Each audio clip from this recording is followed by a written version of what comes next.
Yes. What's going on, guys? Today we're going to talk about the scalping strategy that's responsible for making $325 in 15 minutes and responsible for just allowing me to trade full time every single day. So let's talk about the strategy.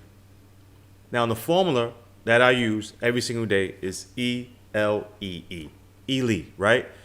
And the E stands for environment, the L stands for levels, the E stands for entries, and the last E stands for exits. So let's break this down, right?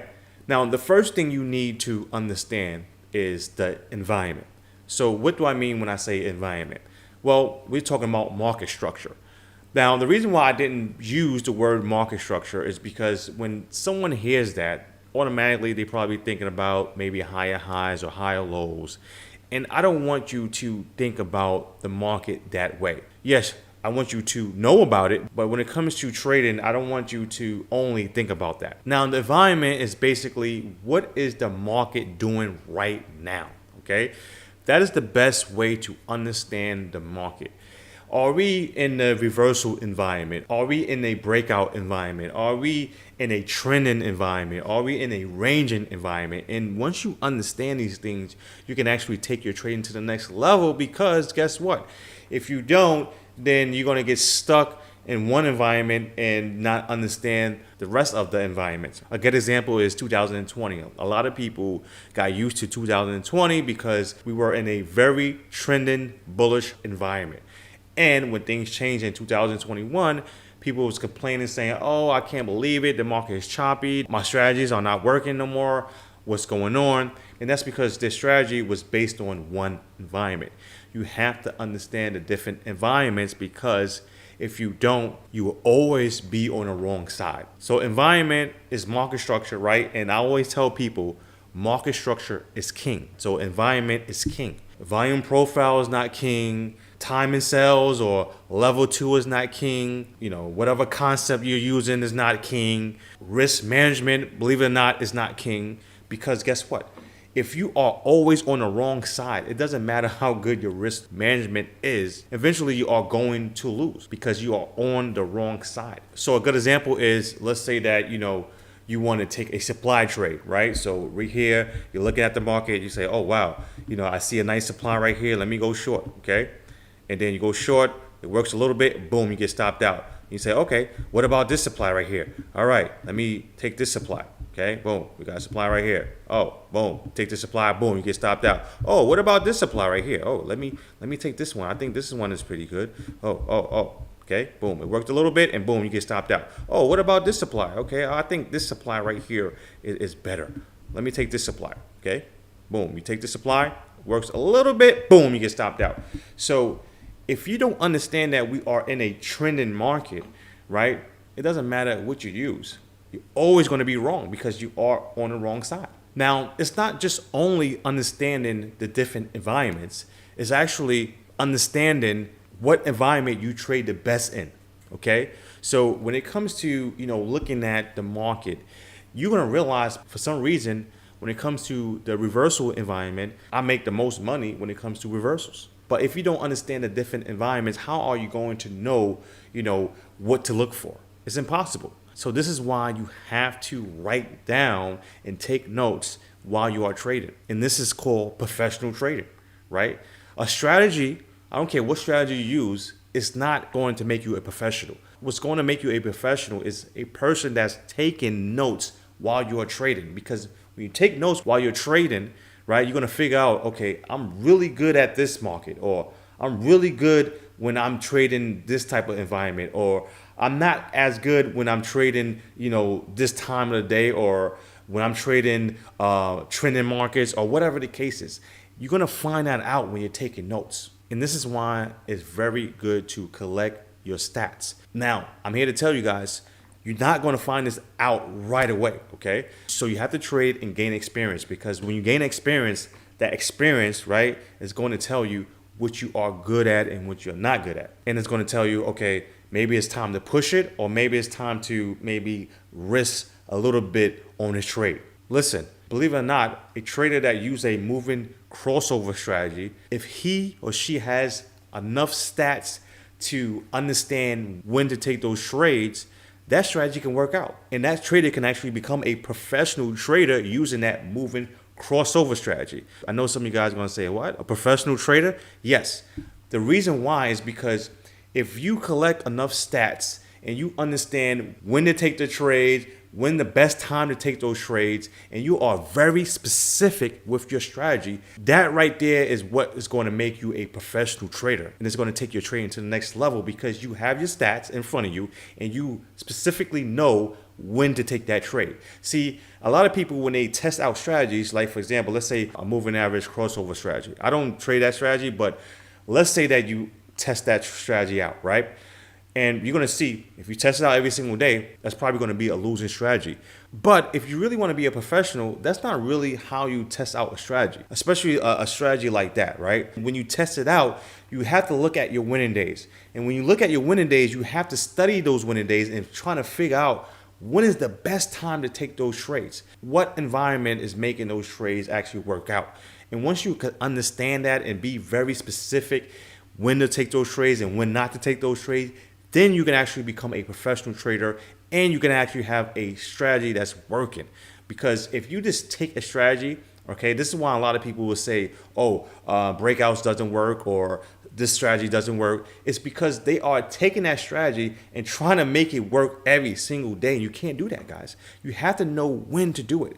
This is why it's very important to take notes, because your notes is what's going to make you a professional trader and make you take your trading to the next level, because you are going to see what is working for you. Most people, when they come in this game, they think that every single trade is the same or every single day is the same. Trust me, I used to think the same way too, until I realized, man, for some reason, I be going on winning streaks, and then next thing you know, I'm going on these crazy losing streaks, and I'm trying to figure out what's going on. It's because the environment changed, and I didn't realize it. Now, the second thing I look at is L, right? That stands for levels. Now, the levels I use every single day are supply and demand, right? And support and resistance. Now, the reason why I use two levels is because I trade pretty much one market, right? Multiple levels will help me not miss out on certain moves, because some days my supply and demand might not be working, or the market is not going to those demand levels or supply levels. So I have a support or resistance level just in case, okay? I have multiple levels that I look at every single day. And when I'm looking at these levels, okay, I'm looking to see how the market reacts at these levels. So that's the next thing I look at is E, right? Which stands for entries. Now, when it comes to entries, guys, you can go really deep. And actually, all these categories, you can go really deep, because when you look at these categories, it's not just one thing you're looking at, right? You have subcategories. So when it comes to environment, it's not just one environment, it's like multiple environments, right? When it comes to levels, it's not just one levels, you can have multiple levels, right? Now, same thing with entries, right? It's so many ways you can enter the market. And when it comes to entries, guys, there really isn't a perfect way to enter the market. I know a lot of people will tell you to look at time and sales or level 2, or just buy or sell when the market reaches to that level, or use a candlestick when it comes to the level, whatever fits you. And this is what it comes down to, guys. A lot of people will always try to make it seem like if you don't do this, then you're trading the wrong way. Guys, you test it out and you figure out, okay, is this better for me? If it is, I'm going to use this, right? So for me, I use candlesticks. So for a bullish market, if the market is going up, I'm probably looking for a double bottom, okay, or a bullish bar, which is a nice rejection bar that has a tail, or a nice bullish bar, okay, that's pretty much closing at its high. And the same thing when it comes to a bearish market, it's just reverse, maybe a double top, or a nice bearish tail bar or rejection bar, or a nice strong looking bearish bar, right? Maybe closing at its low, okay? So that's how I enter the market. Again, guys, it doesn't matter how you enter the market. A lot of people will try to confuse you or try to make you feel like, oh, if you're using that way to trade the market, oh, you're doing it all wrong. Guys, listen, this is why you test it out. And this is why you collect your stats, okay? Your stats is going to help you become the best trader. Because I'm telling you right now, if you line up 10 traders in a room, okay, and let's say every single one of those 10 traders are trading the same strategy, I guarantee you, if you collect the stats, right? So let's say, for example, we have 6 months of stats, right? I guarantee you, if you collect all those stats, every trader is not going to trade the same. Okay, maybe this trader likes to enter the market using a double bottom, and maybe this trader likes to enter market using level 2, and maybe this trader likes to use the market as soon as it comes to level, they just press buy or whatever the case is. So you have to understand, whatever fits you, that's what you use. But if you want to follow someone, let's say you're looking at a trader and you notice that their trader used double bottoms or whatever the case is, and you want to follow that trader for now, yeah, you can do that. Just to get your feet wet, just to collect some stats, just to understand the market. And if it fits you, then you continue to use it. Now, the last thing we're going to talk about is exits. Now, exits, guys, again, we can go really deep. Every single category, we can go really, really deep, okay? But just to keep things simple, you can go for a quick 2-to-1 or maybe a 3-to-1. But I like to go for 2-to-1. That's probably the sweet spot. But for the most part, if you really want to go really deep when it comes to your exits, you have to understand the environments. Again, it goes right back to the environments. If you understand what type of environment you are in, then you can probably hold your trades longer and help you understand the market so you can, hold longer. Now, let's go over a couple of trades that I took this week so we can put all this together. Now, first, let's talk about, the trade that actually made me $325 in 15 minutes. Now, today is a FOMC day, okay? I understand today is a FOMC day. FOMC is a big news day where when 2 o'clock p.m. Eastern time comes, boom, the market acts wow because news comes out. Now, before news, the market is slow, choppy, and I understand that. And this is very important. This is like I said before, guys, it goes back to environment. Environment is king. So I know today it's a FOMC environment, meaning that it's going to be probably slow, choppy. So that means that I'm not going to risk that much, right? I'm going to maybe risk a couple $100 or maybe $500 on that trade, and that's it, okay? Because I know that the market might not give me big profits because it's going to be slow and choppy. Understand your environment, guys. So today I understand that, okay, it might be a slow, choppy day. Okay, the second thing is, notice how we had resistance. Now we broke out of that resistance right here, okay? Now, right there tells you we have a breakout market, okay? So I'm just looking for level, okay? The level, which is the nice demand level right here. The market pulled back to that demand level. So the next one is what? Entry, right? What do we have right here? A nice rejection bar, okay? Boom. As soon as the market went above this bar right here, okay, I got in. And I put my stop loss below that rejection bar, okay?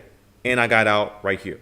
So today, this was a quick 1-to-1, and I'm done for the day, okay? And that's how I made the $325 using that formula I just showed you guys, right? And the reason why I exit a quick 1-to-1 because I understood the environment. It always goes back to the environment, guys. It's very important. Again, guys, trust me on this. Now, let's go to another day. Okay, so this was yesterday. All right. So yesterday, we had a resistance level right here. So the market opened right at that resistance level. So in my head, I'm thinking we could probably have a possible reversal environment. Okay. So I'm looking at how the market basically is acting around this level. And I noticed that we had this nice, you see this right here, guys? Rejection bar right here. Okay. So I went short right here. Okay. And I got out right here, because the market was pretty much acting choppy around here, so I got out. Boom. Right? Again, using the same formula. Let me show you guys one more example. All right. So this is day right here. So I'm looking at this day, right? So we pretty much opened right here, and it came down here. So I'm looking at the overall environment. What do you see? I see a ranging environment, okay? The market's not really going anything. It's bouncing up, down, up, down. So since I know it's a ranging environment, I'm going to look to buy at the bottom and sell at the top, okay? So we had a nice demand right here at this support level, okay? Bounce at demand, nice rejection. Let me zoom in for you guys so you can see. Nice rejection at that level. I went long right here, okay? And I got out here, okay? Now, again, I remember that we are in a ranging environment. So we hit resistance right here up top, okay? And notice how when we hit that resistance right here, we had a nice bearish bar. I got in. If you look at this, we pretty much had a left, shoulder resistance support right here. So my target was around here, okay? and I'm done. So again, guys, I'm using this formula every single day to look at the market, and I'm analyzing the market. And my main thing is environment, okay? It is king. I don't care about anything else, okay? I want you guys to write that down, understand that. So if you got any value out of this video, if you enjoyed this video, hit that like button, hit that subscribe button, and also check out my trading program. I actually have a spring break discount going on. Make sure you take advantage of that before it ends, okay? If you have any questions, comment below because I try to answer all your guys' questions. Thanks a lot for your time, and please have a great day.